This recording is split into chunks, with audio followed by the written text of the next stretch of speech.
At samahan niyo po ako sa loob ng mga 30 minutes sa ating pag-aaral ng salita ng Diyos. Ito naman po ay hango sa aklat ng 1 Peter chapter 5 verse 5 nang sabi po doon, God gives His grace only to the humble. At ito po yung pamagat ng ating pag-aralan. Ang sabi po ng 1 Peter chapter 5 verse 5, chapter 1 verse 5, 1 Peter chapter 5 verse 5. Young men in the same way be submissive to those who are older. All of you clothe yourselves with humility toward another, because God opposes the proud, but gives grace to the humble. Purihin po ang Panginoon sa kanyang buhay at makapangyarihang salita nating pag-aaralan sa gabing ito. Saglit muna tayong manalangin. Salamat po dakilang Diyos minsan pa sa oras nito na kami dudulog sa inyo at sa inyo po namin Panginoon patuloy ipinagkatiwala ang aming pag-aaral ng iyong salita. Samahan niyo po kami, O God, at Lord, ikaw po ang malayang mahakilos sa aming mga buhay. As I acknowledge, Lord, that apart from you, I can do nothing, O God. Kaya Panginoon, ikaw po ang manguna. Lord, Holy Spirit, be our real teacher today. At ikaw po ang patuloy na maitaas, maitanghal, madakil at maluwalhati sa buhay ng bawat isa. Salamat po. In Jesus' name, Amen, Amen, and Amen. Purin po ng ating Panginoon. Dito po sa talata na ating binabasa, makikita po natin dito na ang sabi nga po doon sa bandang dulo, last part ng ating talata. God opposes the proud, but gives grace to the humble. Ito po yung nais ng Panginoon na tayo po ay dapat marunong at matuto po tayong magpapakumbaba. Napakahalaga pong katangian ng isang tao na tayo po ay marunong magpakumbaba. Dahil maraming tao sa panahon natin ngayon ay hindi na po sila marunong magpapakumbaba. Okay. Sabi po doon, there is another reason why God wants us to humble ourselves. Ang sabi po doon, and that is in order to give us His grace. Na ibigay niya sa atin ang biyaya na nagmumula sa Kanya. Dahil ang sabi nga doon, God gives grace to the humble, at makikita po natin kapag tayo po ay proud o nagmamataas, hindi po natin maranasan ang biyaya na tunay po na nagmumula sa ating Diyos na buhay. God will not violate His own laws. And one of the laws that He has instituted and will maintain is to resist the proud and to give grace to the humble. Ito po yung batas na iniwan ng pangsalita na iniwan ng Panginoon para sa bawat isa sa atin. And He will not violate His own laws. Kaya makikita po natin, kinamumuhian ng Diyos ang mga nagmamataas. At tandaan po natin, ang mga nagmamataas ay ibinabagsak ng ating Panginoon. Ibinababa ng ating Panginoon. Okay. However, much He may love us, He cannot give us His grace if we are proud. Ayun po yung ating nabanggit kanina. And if we do not get grace from God, we cannot live a life in victory. Ito po yung nais ng Panginoon na tayong lahat, tayong mga lingkod ng Diyos, tayo po'y mamuhay ng may katagumpayan sa ating mga buhay. Kaya po, purihin ang ating Panginoon at pinalalahanan na lang po tayo na kinamumuhian ng Diyos ang mga nagmamataas. Kasi gusto ng Panginoon na tayo'y mamuhay with a victorious life. At susi po dito ay yung ating marunong po tayo magpakumbaba. What is grace? Ang sabi nga doon, and the most common definition of grace is unmerited favor or receiving the opposite of what we deserve. Unmerited favor. Hindi tayo karapat-dapat sa pabor na ito. Hindi tayo karapat-dapat. Or tumatanggap tayo opposite po sa what we deserve.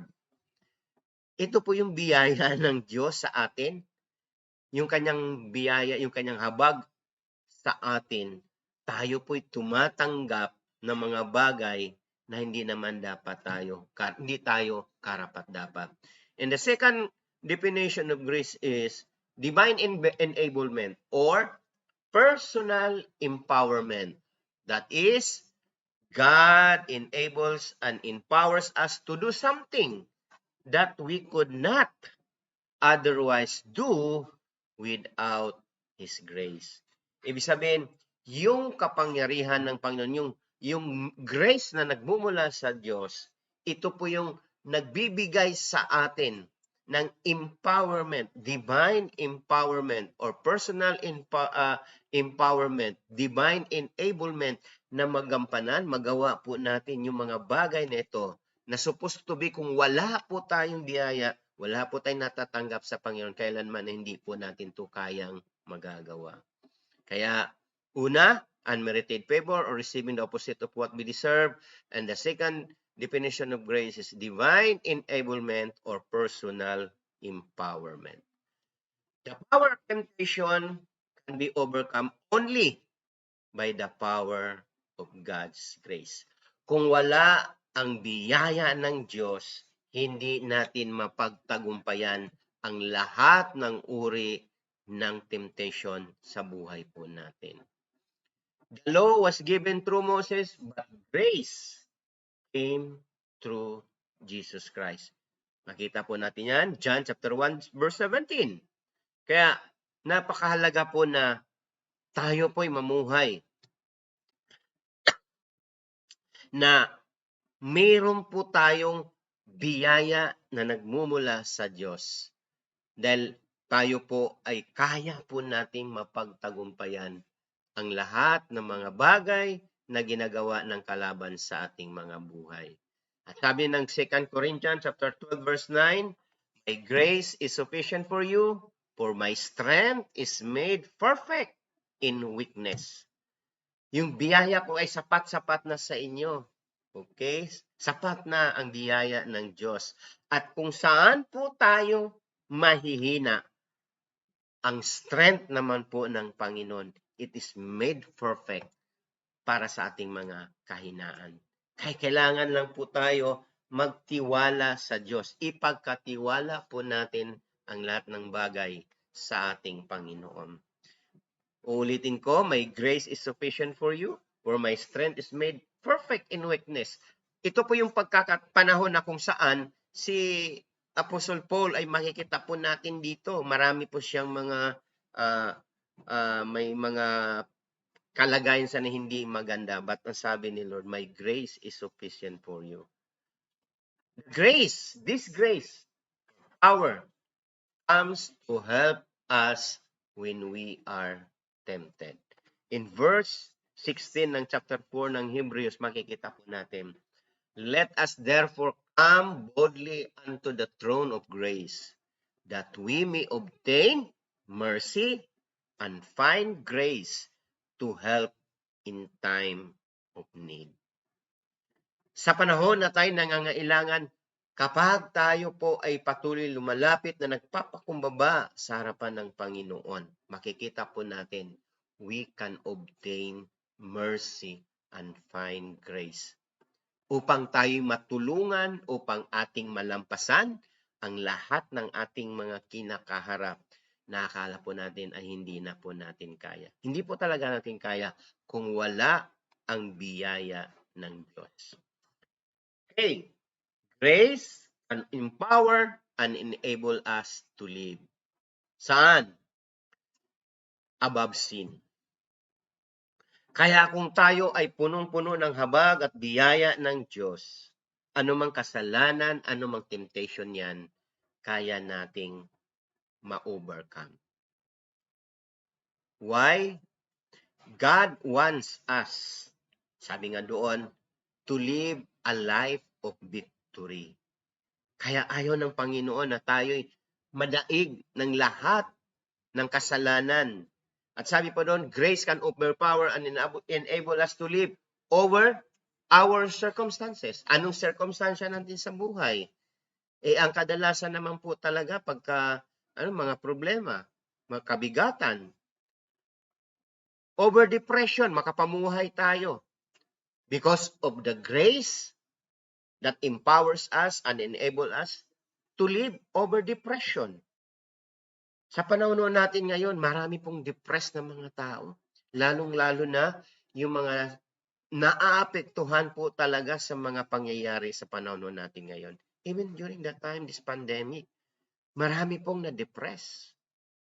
And we can also empower, we will be empowered and enabled to live over bad moods.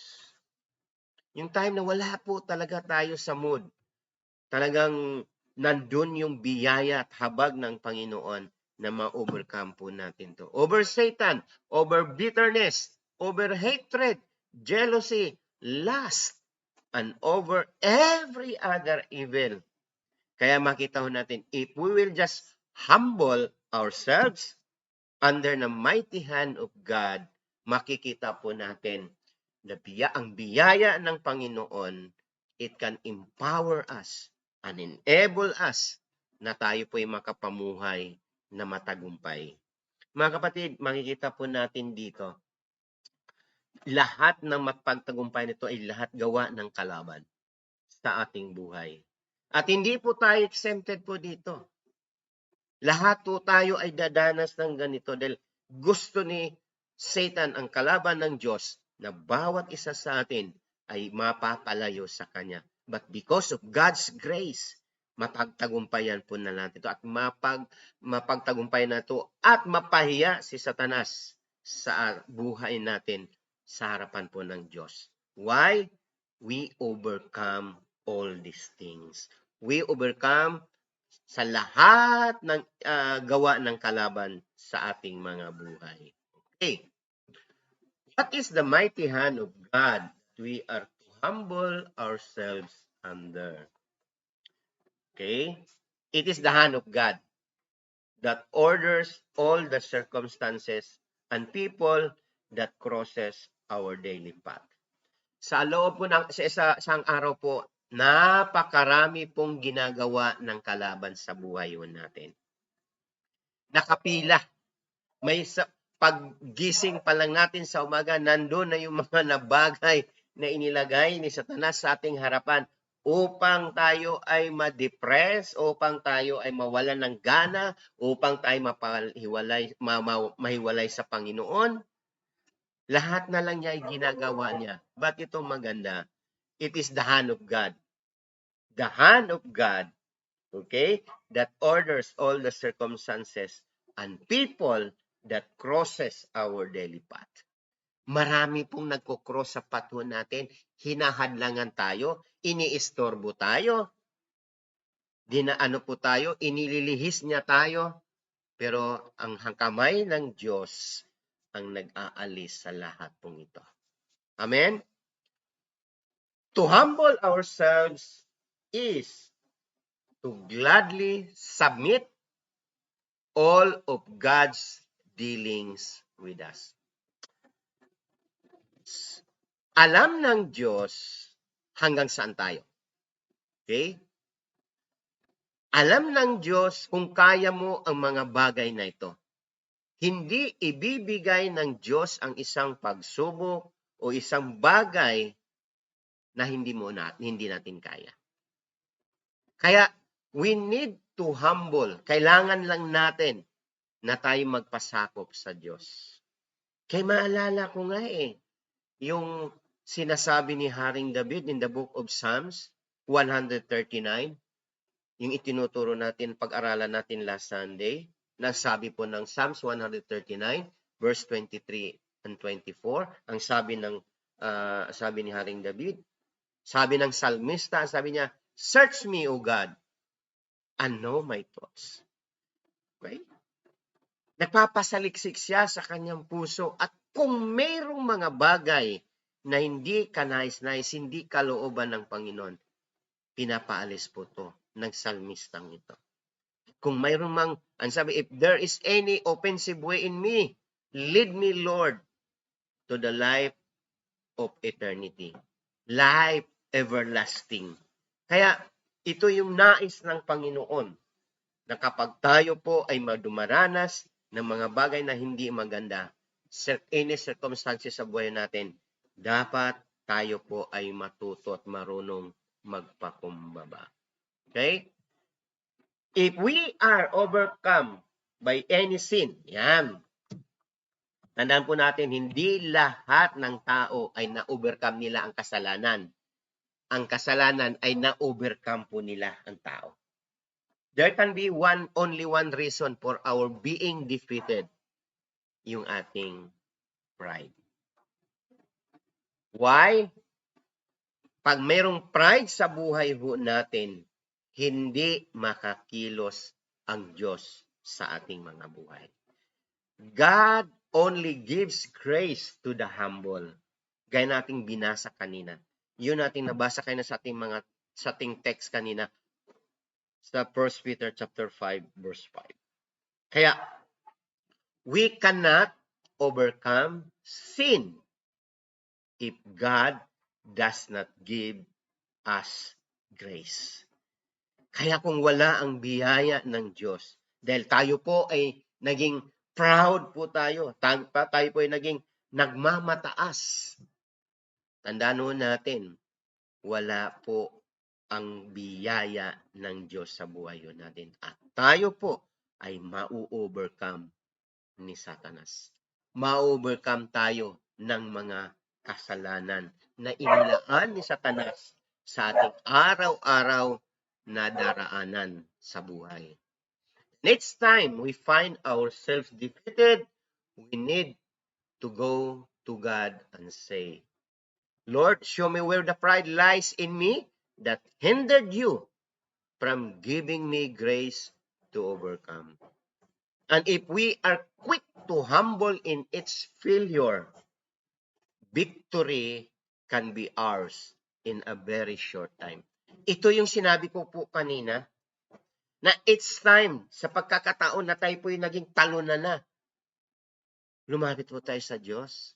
Maari na mayroong mga bagay na naging hadlang na ang Diyos ay hindi makakilos sa atin at hindi niya maibigay sa atin yung biyaya, yung divine enablement, yung power to overcome sin, power to overcome Satan. Kaya makikita mo na natin to, it's time na tayo po na sa tuwing tayo po ay naging sa tingin natin, talunan tayo, bakit nakapasok ang mga bagay nito, pasaliksik po tayo sa Diyos. Ulitin ko yung sinabi ko na Psalms 139 verse 23 to 24. Kaya ang sabi po niya, search me, O God. Saliksikin mo ang puso ko, Panginoon. At kung may mga bagay na hindi kalooban mo, alisin mo to sa buhay ko para praise.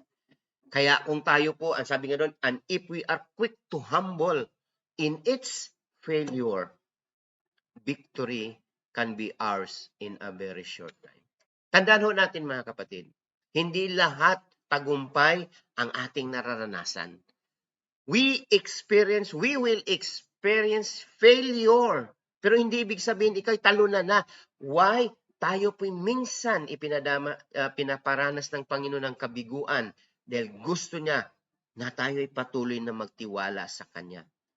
And every failure na meron po tayong naranasan, may itinuturo ang Diyos sa atin. At kapag tayo po ay natututo, victory can be ours in a very short time. Sabi nga po doon, victory over sin is our birthright under the new covenant. Do not let Satan deprive you of it through ignorance and pride. Okay? Ito yung ginagamit ni Satanas ng kalaban ng Diyos sa atin, lalong-lalo na sa mga sumusunod sa Panginoon. Naging ignorante tayo at mapagmataas. Ignorante in the sense na hindi natin alam ang kalooban ng Diyos. Hindi tayo nagkaroon ng regular time na makipagniig sa ating Panginoon. Hindi tayo nagbabasa ng salita ng Diyos. Hindi tayo nanalangin. At dito, papasok po ang pride sa buhay natin. And if our victory is delayed, it is because we are slow to respond to the pressure of failures that God allows. Kaya sabi ko po kanina, sometimes God allows failures in our lives para tayo matuto. Para tayo matuto at masaliksik natin saan ba tayo nagkamali. Saan ba ako nagkamali? Lord, ituro mo sa akin. At kung may mga bagay na hindi tama na aking nagagawa, patawarin niyo ako, Panginoon, at ituwid mo ang aking landas. One form, dito po tayo, malapit na po tayo matatapos. One form of pride na gusto ko pong iwanan po sa bawat isa is to think that we have the strength to overcome sin. Wala po tayong kakayanan. Kaya naalala ko yung sinasabi po ni Pastor Bobot nung nagtuturo po siya doon sa the other Sunday. Ang sabi niya, don't play with sin. Kasi akala kasi ng ibang tao, dahil Kristiyano na siya, mayroon siyang salita ng Diyos, hindi makakapasok ang kasalanan. Don't think that we have the strength to overcome sin. Kaya, wrong teaching sometimes gives us self-assurance that we can obtain victory by just having, ano po sabi? A little more determination, a little more discipline, a little more prayer and fasting, and a little more Bible knowledge. Okay na to. Okay na ako. Sapat. Alam ko na yan. Kulang po yun. Kaya, kung gusto natin makilala ng lubusan ng ating Panginoon, kilalanin po natin siya sa pamamagitan ng ating pagbabasa ng salita ng Diyos. Kailangan yung determinasyon natin sa paglilingkod sa Panginoon. At idisiplina natin sarili ho natin. More discipline. Para masanay ho tayo na magbasa ng salita ng Diyos, manalangin, gawin natin ang kalooban ng ating Panginoon. Kaya marami pong nadadaya, okay na yan. Konting basa ng salita ng Diyos, konting determinasyon, konting disiplina, konting prayer and fasting, konting alam lang meron lang ilang alam sa salita ng Diyos. Okay na. Kapatid, araw-araw dapat po tayo magbabasa ng salita ng Diyos para lubusan nating makilala ang ating Panginoong Hesus. At kapag lubusan natin siyang makilala, magpakilala pa ang ating Panginoon sa bawat isa sa atin. Kaya hindi sapat na konti lang, pitex-petex lang. Kailangan determinado tayo sa paglusunod sa paglilingkod sa Diyos. Disiplinado tayo sa paggawa ng lahat ng bagay na ipinapagawa ng ating Panginoon. At yung ating determinasyon na araw-araw tayo manalangin, magbabasa ng salita ng Diyos, nagsabi nga doon, prayer and fasting, and more Bible knowledge. Habang nabubuhay pa tayo doon sa mundong ito, mas lalo pa nating babasahin ang salita ng Diyos, mas lalo pa nating kilalanin ang ating Panginoon para tayo po ay maging matagumpay sa buhay na ito. And bilang pangwakas, ang sabi po doon, as long as we keep blaming our circumstances or to other people, we can never hope for a victory.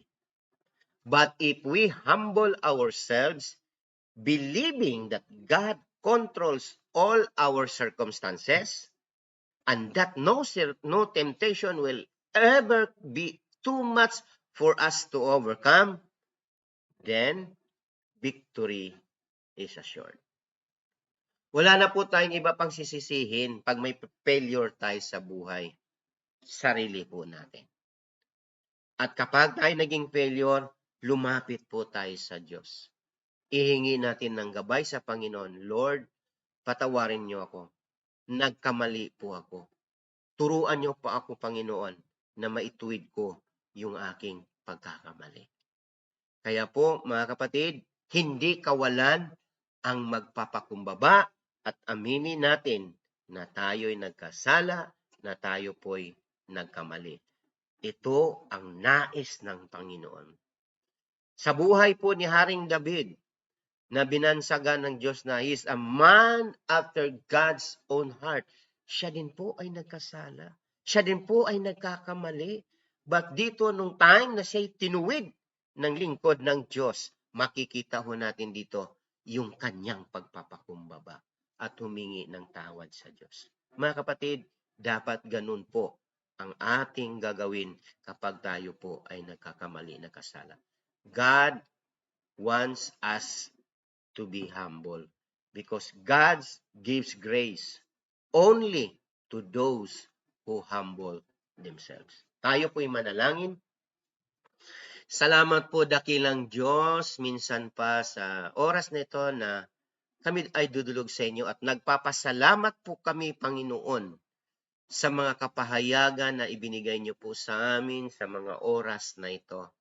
Salamat, Lord, dahil ikaw ang patuloy na nangunguna, kumikilos sa amin, O God. At Lord, salamat dahil patuloy kaming pinaalalahanan yung kahalagahan na kami, Lord, ay marunong magpakumbaba. Lord, kung minsan kami nagmamataas, patawarin niyo kami, Panginoon. Lord, salamat sa katuruang ito, sa pagpapaalala niyo sa amin.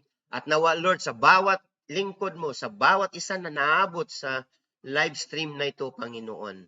Abutin mo sila, Panginoon. Pagpalain mo ang kanilang mga buhay. And teach us also, Lord, to humble ourselves, O God. Salamat po, dakilang Diyos. Sa inyo ko po, O God, patuloy pinagkatiwala ang lahat. Ingatan niyo po ang bawat isa. Gabayan niyo po ang bawat isa. And Lord, provide all your needs, O God, as we entrust everything, Lord, into your hands. Maraming pong salamat, dakilang Diyos. Sa inyo ko po, God, patuloy pinagkatiwala ang lahat ng bagay. We thank you and we magnify you, Lord. This is our prayer in Jesus' name. Amen, amen, and amen.